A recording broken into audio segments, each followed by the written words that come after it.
বেংকৰ যোনবিলাক ব্ৰাঞ্চ থাকে বা আমাৰ যেনেকুৱা বাটা পাইছা খাজুচ পাইছা সিহঁতৰ মেইন সেইটো ফিক্সড আছে ইয়াতে সিহঁতৰ ব্ৰাঞ্চ কেইটা আছে তো তাতে আমি কেনেকৈ আমাৰ প্ৰেক্টিকেল চামপ্লিমেণ্ট কৰি কনচেপ্টবিলাক আমি তাতে চাম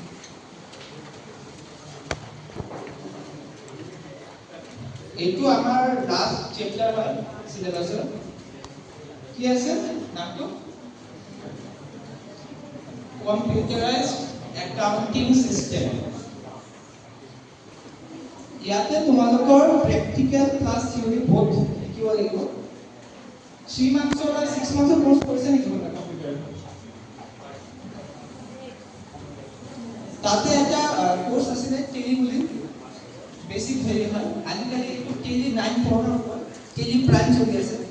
তো এইখিনি কৰিলে তোমালোকে এটা প্ৰেক্টিকেল কেনেকৈ আমি একাউন্টস মেইনটেইন কৰো এই এক্সপোজাৰ পাবা ইয়াতে আমাৰ কলেজৰ ল্যাব আছে কম্পিউটাৰ ল্যাব তাতে তোমালোকৰ যোৱা হ'ব আমাৰ পুনম মেম আছে তেওঁ কম্পিউটাৰ টিচাৰ হয় আৰু থিওৰিখিনি আমি ক্লাছত ডিসকাস কৰিম এইটো একদম মেইন হয় ইয়াতে আমাৰ ম্যাক্সিমাম থিওৰি কোৱেশ্চন হয় আৰু অলপ কেইটামান লিখা আছে ইয়াতে simple practical problems related to Tele 9 or Tele Prime understood এইখিনিয়ে তোমালোকৰ ওভাৰঅল সিলেবাস স্ট্ৰাকচাৰ হয় এইখিনি তোমালোকে হাৰ্ডলি 60 ক্লাसेছ পাবা তাৰ ভিতৰত আমাৰ ফ্ৰেশমেন সোশ্যাল আছে কলেজ হ'ব পাৰে